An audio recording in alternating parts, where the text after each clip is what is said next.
Okay, അപ്പം എല്ലാ കൂട്ടുകാർക്കും പൗലോ മാസ്റ്റർ ക്ലാസ് റൂമിലേക്ക് സ്വാഗതം. ഇന്ന് നമ്മൾ ചെയ്യാൻ വേണ്ടി പോകുന്നത് ഡെറിവേറ്റീവ്സ് എന്ന് പറഞ്ഞ ചാപ്റ്ററിലെ പ്രോബ്ലമാണ്. ഇത് നമുക്കിവിടെ ക്വസ്റ്റ്യൻ തന്നിട്ടുണ്ട്. y = sec inverse 1/2 √x. ഇതിനെ ഡെറിവേറ്റ് ചെയ്യുക, അതാണ് നമ്മൾ ക്വസ്റ്റ്യൻ. ഇതിനെ ഡെറിവേറ്റ് ചെയ്യാൻ വേണ്ടി നമ്മൾ നോക്കും. ഇവിടെ സീക്ക് ഇൻവേഴ്സ് കാണുന്നുണ്ട്, 1/2 √x കാണുന്നുണ്ട്. അപ്പോൾ ഇതിനെ ഈ രീതിയിൽ ചെയ്ത് കഴിഞ്ഞാൽ ഇത് ഡെറിവേറ്റ് ചെയ്യാൻ ഭയങ്കര ബുദ്ധിമുട്ടാണ്. അപ്പോൾ നമ്മൾ ഇതിനെ മാറ്റി എഴുതിയാൽ മാത്രമേ ഇതിനെ ഡെറിവേറ്റ് ചെയ്യാൻ വേണ്ടി സാധിക്കുകയുള്ളൂ. ഇനി മാറ്റി എഴുതി കഴിഞ്ഞാൽ എങ്ങനെ കിട്ടുന്നതെന്നുള്ളത് ഞാനിവിടെ ഇത് കാണിച്ചു തരാം. ഈ രൂപത്തിൽ അവസാനം കിട്ടും. 2 cos ഇൻവേഴ്സ് x എന്നുള്ള രൂപത്തിൽ കിട്ടും. ഇനി ഇതിനെ ഡെറിവേറ്റ് ചെയ്യാൻ വേണ്ടി എളുപ്പമാണ്.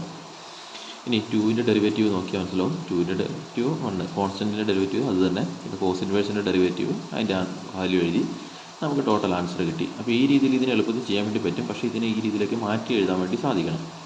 ഓക്കെ, ഇതാണ് നമ്മുടെ ബേസിക് ആയിട്ടുള്ള ആവശ്യം. നമുക്കിനി അതെങ്ങനെ ചെയ്യുന്നതെന്നുള്ളത് നോക്കാം. ഓക്കെ, ബേസിക്കായിട്ട് അറിയേണ്ട ഒരൊറ്റ കാര്യമുള്ളൂ.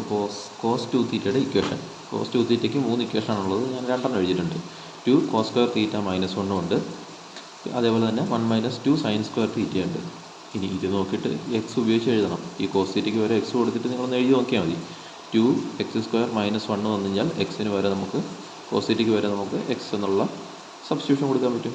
ക്വസ്റ്റ്യനിൽ 1 - 2x² ആണ് വരുന്നതെങ്കിൽ, ക്വസ്റ്റ്യനിൽ 1 - 2x² വരുന്നെങ്കിൽ എക്സിന് പകരം നമുക്ക് sin θ എന്നുള്ളത് കൊടുക്കായിരുന്നു. അപ്പോൾ നിങ്ങളിവിടെ നോക്കുമ്പോൾ തന്നെ മനസ്സിലാവും. ഇവിടെ 2x² - 1 ഈ രീതിയിലാണ് വന്നിരിക്കുന്നത്. 2x² - 1. അപ്പോൾ എക്സിന് പകരം നമുക്ക് എന്ത് സബ്സ്റ്റിറ്റ്യൂഷൻ കൊടുക്കാം? cos θ എന്ന് പറയുന്ന സബ്സ്റ്റിറ്റ്യൂഷൻ കൊടുക്കണം. അപ്പോൾ പുട്ട് x = cos θ. നമ്മുടെ നെക്സ്റ്റ് സ്റ്റെപ്പ് കിട്ടി, അടുത്ത സ്റ്റെപ്പ് കിട്ടി. Puttu x = cos θ. എക്സ് എന്ന് പറഞ്ഞാൽ cos θ എന്ന് എഴുതി കൊടുത്തു. അപ്പോൾ തന്നെ അവിടെ തന്നെ നിങ്ങൾ അടുത്ത സ്റ്റെപ്പ് ചെയ്യണം. ഈ കോസിനെ എടുത്ത് ഇങ്ങോട്ട് വയ്ക്കുക. കോസ് = ഇപ്പുറത്ത് വരുമ്പോൾ കോസ് ഉണ്ടാവും. cos inverse x = θ. ഇത് നമ്മൾ ആൻസർ കിട്ടുമ്പോൾ അവിടെ ഉപയോഗിക്കുന്നതിന് വേണ്ടിയിട്ടുള്ളതാണ്. അത് ഇപ്പോഴേ ചെയ്ത് വെക്കുന്നുണ്ടെന്ന് മാത്രമേ ഉള്ളൂ. അപ്പോൾ നിങ്ങൾ അന്നേരം ഉപയോഗിക്കാൻ വേണ്ടി മറന്നു പോകരുത്. ഓക്കെ, ഇനി കാര്യങ്ങൾ വളരെ എളുപ്പമാണ്. നമുക്ക് കണ്ടുപിടിക്കേണ്ടത് 1 - 2x² - 1. ഈ എക്സിന് വരെ നമ്മൾ cos θ കൊടുത്തു. അപ്പോൾ 1/2 cos square θ - 1 എന്ന് തോന്നും. ഇതിൻ്റെ വാല്യൂ ഓൾറെഡി നമുക്കറിയാം. അത് cos 2θ എന്നറിയാം. ഇത് 1/2 cos എന്ന് പറഞ്ഞാൽ കോസിൻ്റെ റെസിപ്രോക്കൽ.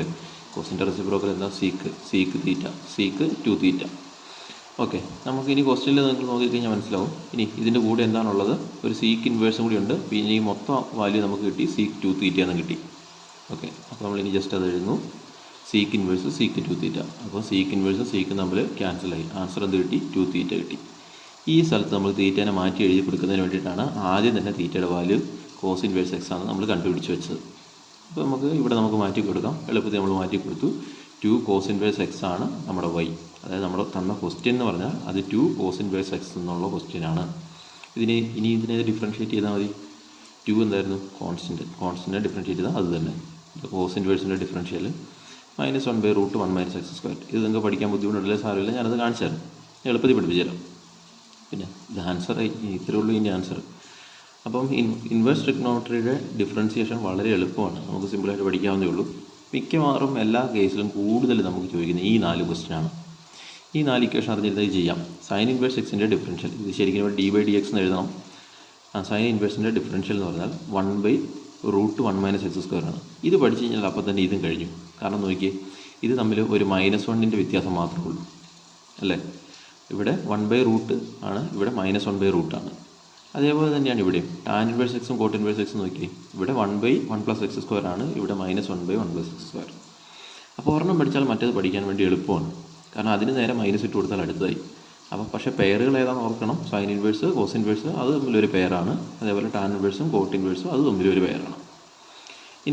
ഇനി നിങ്ങൾക്ക് ഒരു സംശയം ഉണ്ടാവാം. നമ്മളിപ്പോൾ cos 2θ ഉപയോഗിച്ചിട്ടാണ് നമ്മൾ ഈ പ്രോബ്ലം ചെയ്തത്. cos 2θയ്ക്ക് സത്യം പറഞ്ഞാൽ 1, 2, 3 ഇക്വേഷൻസ് ഉണ്ട്.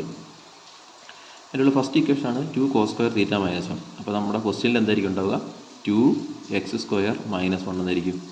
അപ്പോൾ 2x² - 1 എന്ന് ക്വസ്റ്റ്യനിൽ കണ്ടാൽ നമ്മൾ എക്സിന് പകരം നമ്മൾ എന്ത് സബ്സ്റ്റിറ്റ്യൂഷൻ കൊടുക്കും? Puttu x = cos θ.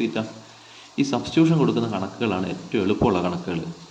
അത് നിങ്ങൾ അതുകൂട്ട് ഇത് ചെയ്ത് പരിശീലിക്കാത്തതാണ് നിങ്ങൾക്ക് ഭയങ്കര ബുദ്ധിമുട്ട് വരുന്നത്. പക്ഷേ അത് നേരെ തിരിച്ചാണ്. ഏറ്റവും എളുപ്പമുള്ള കണക്കുകളാണ് സബ്സ്റ്റിറ്റ്യൂഷൻ കൊടുക്കുന്ന കണക്കുകൾ. ഇനി അതേപോലെ തന്നെ ഇവിടെ നോക്കിയാൽ മനസ്സിലാവും. 1 - 2 sin square θ. അപ്പോൾ ഇവിടെ നിങ്ങൾ എന്ത് കൊടുക്കും? x². അപ്പോൾ നിങ്ങൾക്ക് എന്താണ്? 1 - 2x². അപ്പോൾ ക്വസ്റ്റ്യനിൽ 1 - 2x² എന്ന് കണ്ടാൽ എക്സിന് പകരം നിങ്ങൾ അവിടെ എന്ത് സബ്സ്റ്റിറ്റ്യൂട്ട് ചെയ്യും? sin θ. ഇനി ഇതൊന്ന് ശ്രദ്ധിച്ച് നോക്കി. cos 2θയ്ക്ക് ഞാൻ പറഞ്ഞില്ലേ 3 ഇക്വേഷൻസ് ഉണ്ട്. മൂന്നാമത്തെ ഇക്വേഷനാണ് 1 - tan square θ/1 + tan square θ. ഇനി ഇവിടുത്തെ ഈ ട്രിഗ്നോമെട്രി ഫംഗ്ഷനെ മാറ്റിയിട്ടല്ലേ നമ്മൾ എക്സ് എന്ന് കൊടുക്കുന്നത്. അപ്പം ടാൻ ഇവിടെ നമ്മൾ എക്സ് സ്ക്വയർ, ഇവിടെയോ എക്സ് സ്ക്വയർ. അപ്പോൾ മേളിൽ 1 - x² താഴെ 1 + x² വന്നാൽ നമുക്ക് മനസ്സിലായി. അപ്പോൾ ക്വസ്റ്റ്യനിൽ 1 - x² / 1 + x² വന്നാൽ എക്സിന് വരെ നമ്മൾ എന്ത് സബ്സ്റ്റിറ്റ്യൂഷൻ കൊടുക്കും? Tan theta. അപ്പോൾ ഇത് ഉപയോഗിച്ചിട്ടുള്ളൊരു കണക്കാണ് നമ്മൾ അടുത്തതായിട്ട് ചെയ്യാൻ പോകുന്നത്.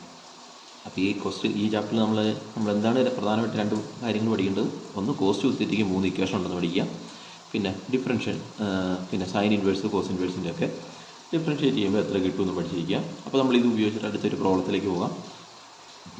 അപ്പോൾ തൊട്ടടുത്ത് വരുന്ന ക്വസ്റ്റ്യൻ അത് ഉപയോഗിച്ചാണ് ചെയ്യുന്നത്. വളരെ സിമ്പിളാണ്, നമുക്ക് നോക്കാം.